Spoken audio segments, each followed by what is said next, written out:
QC Sunday continues. Welcome back on this Sunday morning. Thank you so much for starting your day with us. You're going to want to hold on to your hats. It's a windy one out there. Let's get a check outside with meteorologist Morgan Strackback. Oh yeah, going to be gusty, especially during the morning and early afternoon, but we are going to stay dry for the most part. Lots of clouds though, making it very gloomy out there. A couple of passing flurries may be possible for our hometowns in the far northeast region of our area, specifically northwestern Illinois, as we're seeing some snow showers streamlining in from Wisconsin, but it really won't be much at all. Maybe a few snowflakes falling from the sky. Again, windy. We have a wind advisory in effect for Iowa until noon, for Illinois until 3 p.m. Those wind gusts will approach 40 miles per hour, but sustained winds pretty high as well. Impressively, up to around 20 to 25 miles per hour. Streamlining in that northwest wind, keeping us chilly. Those feels-like temperatures today will only feel at best in the upper 20s. The good news, however, we are going to track in a warming trend over the next few days. When will we be back in the 60s? We'll talk about that coming up in just a little bit. David. All right, Morgan, thank you so much. New this morning, Wisconsin Governor Tony Evers will have 500 National Guards troops sent to Kenosha to support officials as the Kyle Rittenhouse trial nears its end. Rittenhouse, then 17 years old, shot at 4 people with a semi-automatic rifle, killing 2 of them and wounding another. The prosecution argues that Rittenhouse illegally possessed the gun and acted criminally. Defense lawyers argue Rittenhouse acted in self-defense. Closing arguments in the case are set for tomorrow. Now to the latest in the strike between United Auto Workers Union members and Deere & Company. Today is day 32 of the strike. Deere & Company and union officials have reached a third preliminary contract agreement. The third contract adds modest modifications, we're told by the UAW. The latest rejected proposal, which included immediate 10% raises, was called by the company the last, best, and final offer. One source tells News 8 the union members would vote on the new contract on Wednesday. Now to the latest in the fight against COVID-19, as COVID cases are up 15% nationwide since October. Some health authorities say Halloween parties and the Delta variant are to blame. ABC's Elwin Lopez joins us with the latest.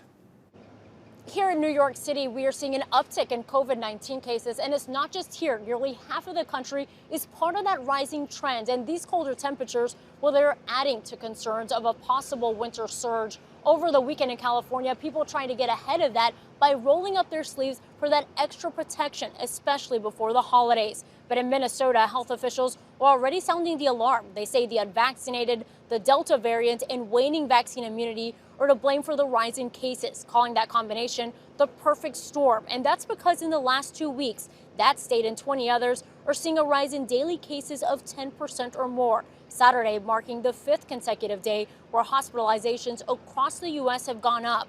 This as some colleges are pointing to Halloween parties as a reason for recent outbreaks. Now, one college in Vermont is shutting down all social gatherings after nearly 100 students tested positive for the virus. Elwin Lopez, ABC News, New York. Elwin Lopez, thank you. Now let's get a look at some events happening today around the region.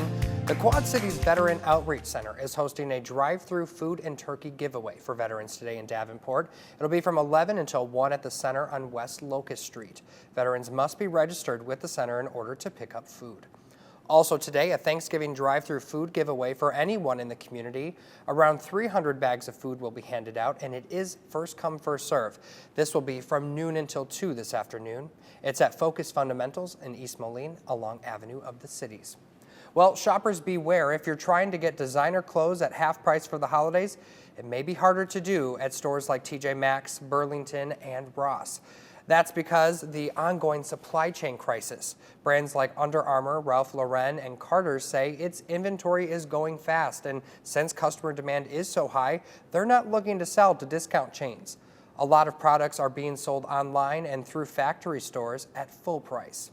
And as those supply chain issues continue, here's your reminder to shop local first. The holiday hop downtown Moline may be over, but businesses are still ready to help you. One Moline business owner says it's important to shop local this year. Everything Splash sells is either handmade by the owner or by another artist in the Quad Cities area.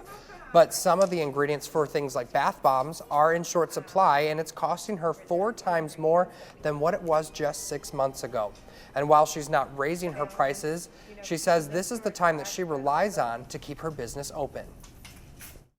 It's still really hard on small business owners, and so just keeping that in mind and supporting the small businesses that you like and appreciate is really important to make sure that they'll be here in 2022 and beyond.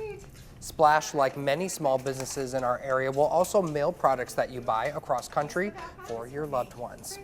And speaking of holiday shopping, here's some reminders about shipping deadlines that are quickly approaching.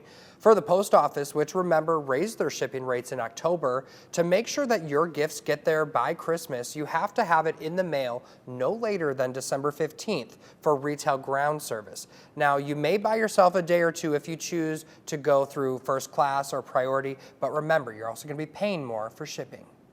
The timer now is 8:36 on your Sunday morning. Thank you so much for starting your day with us. When we come back, we're going to verify. Was Pfizer's CEO arrested on fraud charges? Our National Verify team looked into it. And we are tracking in a blustery end to your weekend. How high will those winds gust? We'll talk about that coming up next in your accurate forecast. Today, how did Trump really feel about Pence, and what was he thinking during the Capitol riot? The explosive new exclusive report, plus a top advisor to the president on the economy faces George, and 40 years, a special look on a special anniversary this week, today on ABC. You're watching GMQC Sunday.